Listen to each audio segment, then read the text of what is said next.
custom is to give a hesped. The English equivalent is eulogy, but its derivation comes from people who many, many hundreds of years ago would ritually weep for the loss. Ritual mourners. Amidst all the feeling in the room, he did it his way, as he did so much his way.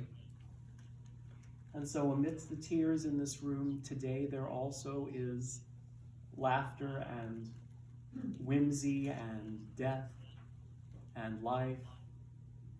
So let's not call it a hesped.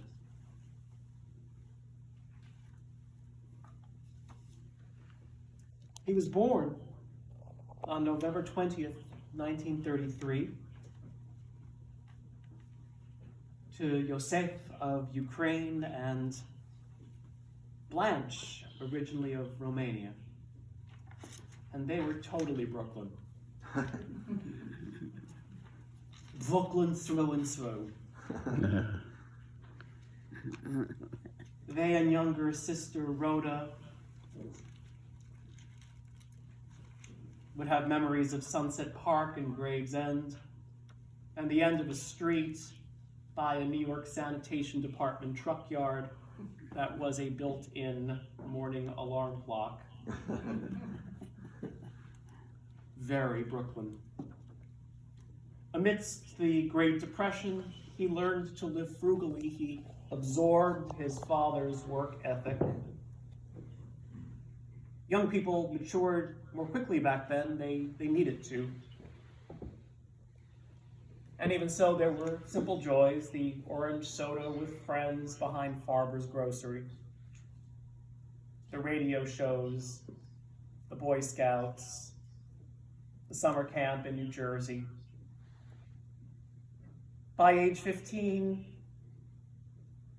they lived above the luncheonette that his dad owned in Bensonhurst. He worked as a busboy while he was attending New Utrecht High School. And then he worked the summers at Grossinger's in the Catskills. And we've heard about serving elders who would order a hot bottle of lemon.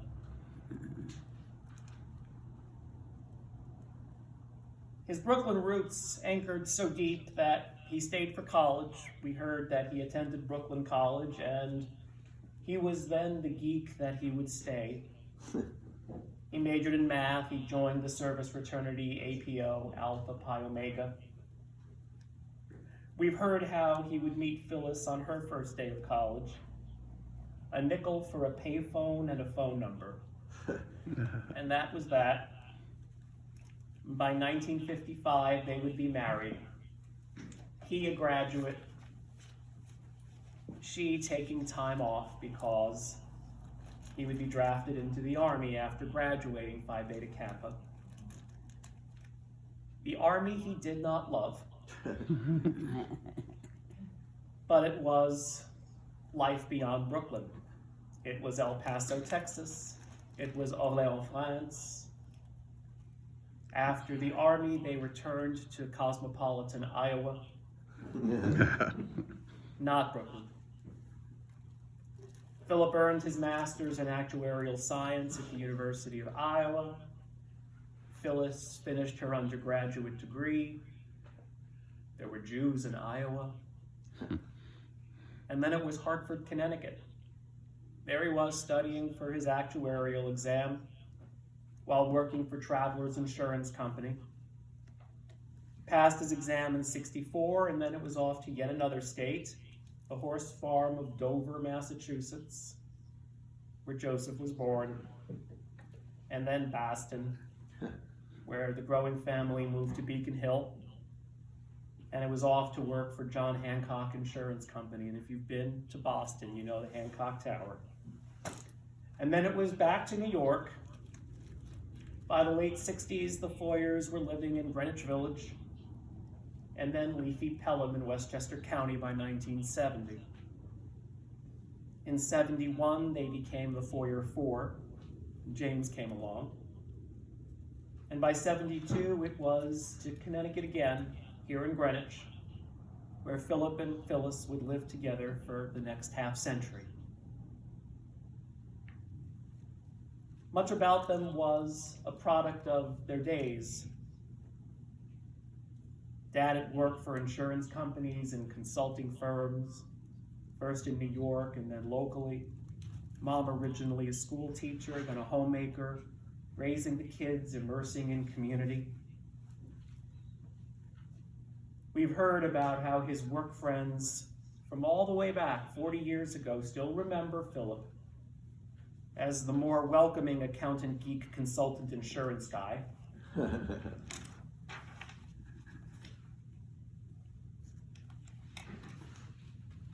Midlife suburban pleasures would follow, a pipe in hand after a day at the office, the TV shows, the Mel Brooks movies, the tennis, the very early morning bike rides to Todd's Point, friends and especially family, all the travels, all the adventures, the sports,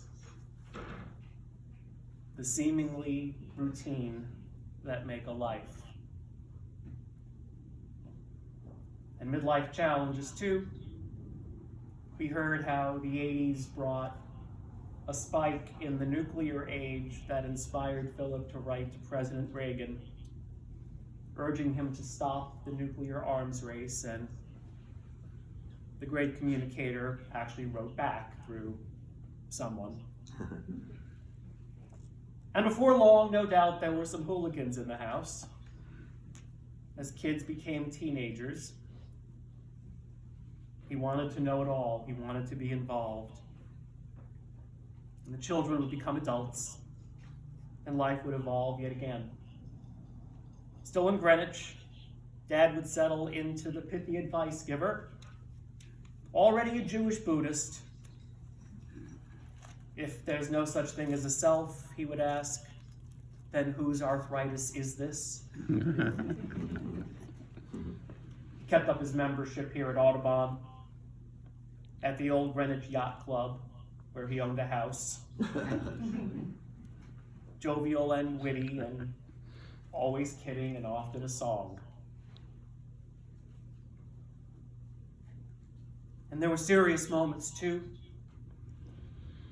Later in life, he would question if maybe he should have done something else with his life than focus on accounting and insurance. It's normal, even wise, to look back and ask. There were gruff times. There were times of malaise and ambivalence. When he told his children you could do anything you set your mind to, did he really expect that one would become an actor? Life would flow and ebb a bit from his sartorial grace and control. In time, the years of stoic strength amidst adversity would begin. But we've heard today how even his bah humbug moments fueled an inner softening with more jokes, moments of tenderness. He loved Phyllis, very much hands-on. And when family would come back together, he would tear up just because. Such was the measure of the man, a family man to the end. Especially in his last months when he bravely fought bladder cancer. We've heard about his care team calling him a force of nature. We've heard how there were days that he was too tired to talk. He could work out a V or a thumbs up.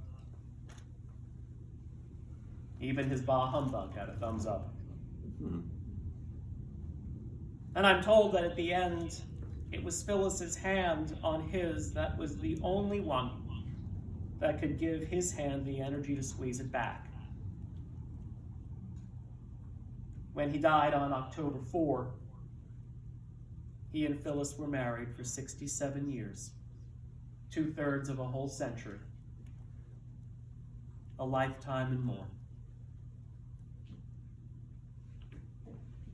Strength and bravery, courage, knowing how to have a good time, measures of the man. What other qualities now live on through us? Call them out.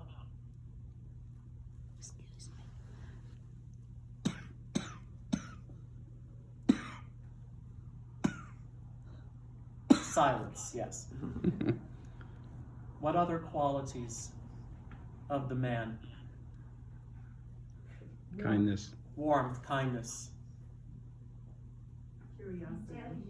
curiosity, intelligence, empathy, endurance, Humorous. Discipline, welcoming, Playful. spontaneity, Caring. Hardworking.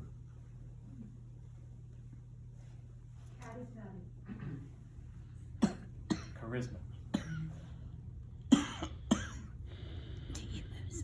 Thankfulness. Cough drop. gratitude.